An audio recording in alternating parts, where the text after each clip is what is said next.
Hello అండి, welcome to Sukanya vlogs. ఎలా ఉన్నారండి? బాగున్నారా? నేను మీ సుకన్య. ఈరోజు మన రెసిపీ వచ్చి స్వీట్ రెసిపీ అనమాట. అది కూడా చాలా సింపుల్గా చేసి చూపిస్తాను. చాలా రుచిగా ఉంటుంది. కొత్త వెరైటీ చేసినట్టు ఉంటుంది అనమాట. చాలా సింపుల్గా అయిపోతుంది. మనకు ఇంట్లో ఉన్న వాటితోనే అయిపోతుంది అనమాట ఈ రెసిపీ అనేది. ఫస్ట్ టైం మన ఛానల్ ఎవరైనా చూస్తున్నట్టయితే సబ్స్క్రైబ్ చేసుకొని దీని తయారీ విధానం చూసేయండి. మనం ముందుగా ఒక 2 గంటల సేపు బియ్యాన్ని నానబెట్టుకొని ఉంచుకోవాలన్నమాట. బాగా కడిగి మంచి నీళ్ళు వేసుకొని ఒక 2 గంటలు బియ్యాన్ని నానబెట్టుకోండి, సరిపోతుంది. అలానే ఒక 10 నిమిషాల ముందు మనం మిక్సీ పట్టుకునే ముందు ఒక 10 నిమిషాల ముందు 1 కప్పు అటుకులు కూడా నానబెట్టుకొని పక్కన ఉంచుకోండి. మనం బియ్యాన్ని అటుకుల్ని మిక్సీ జార్లో వేసుకొని మెత్తగా మిక్సీ పట్టుకోవాలన్నమాట. అటుకులను కూడా వేసుకొని 2 కలిపి మెత్తగా మిక్సీ పట్టుకుందాం. ఒక యాలకు కూడా వేసుకొని మెత్తగా మిక్సీ పట్టుకుందాం. ఇలా మెత్తగా మిక్సీ పట్టుకోవాలన్నమాట, బరక లేకుండా. చూడండి ఎంత మెత్తగా ఉందో. నీళ్ళు ఎక్కువ వేసుకోకుండా కొంచెం మెదగటానికి వేసుకుంటే సరిపోతుంది అనమాట. ఇప్పుడు దీన్ని బౌల్లోకి తీసుకుందాం.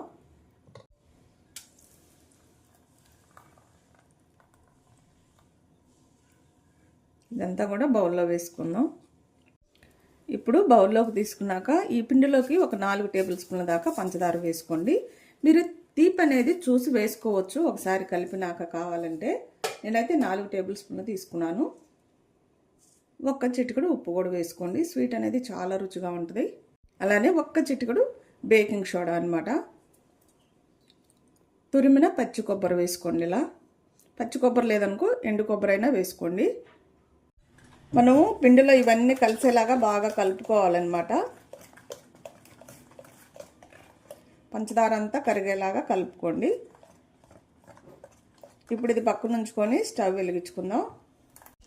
మనం స్టవ్ వెలిగించుకొని ప్యాన్ పెట్టుకొని ఇలా పొంగడాలు పెనం పెట్టుకొని కొంచెం ఆయిల్ వేసుకోండి. ఇలా ఎక్కువ ఆయిల్ అవసరం లేదు. కొంచెం ఆయిల్ వేడైనాక మనం పిండి కొంచెం పొంగడాలు వేసుకున్నట్టు వేసుకోవటమే. చాలా సింపుల్గా అయిపోతాయి, చాలా రుచిగా ఉంటాయి అన్నమాట. 1 కప్పు బియ్యంతో పచ్చి కొబ్బరితో చక్కగా ఈ రెసిపీ అనేది చేసేసేయండి ఇంట్లో. మీరు కావాలంటే బెల్లం కూడా వేసుకోవచ్చు.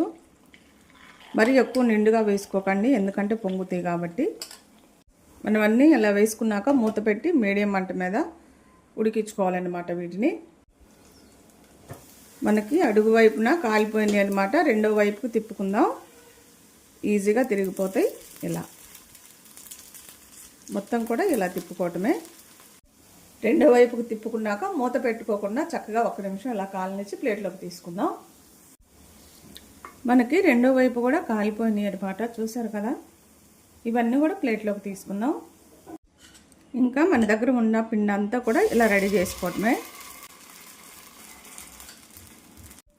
వీటిని కూడా 2 వైపులా మంచిగా కాల్చుకొని ప్లేట్లోకి తీసుకుందాం. మన స్వీట్ ఐటమ్ అయితే రెడీ అయిపోయింది. ప్లేట్లో కూడా తీసుకున్నాం. చూడండి ఎంత బాగున్నాయో.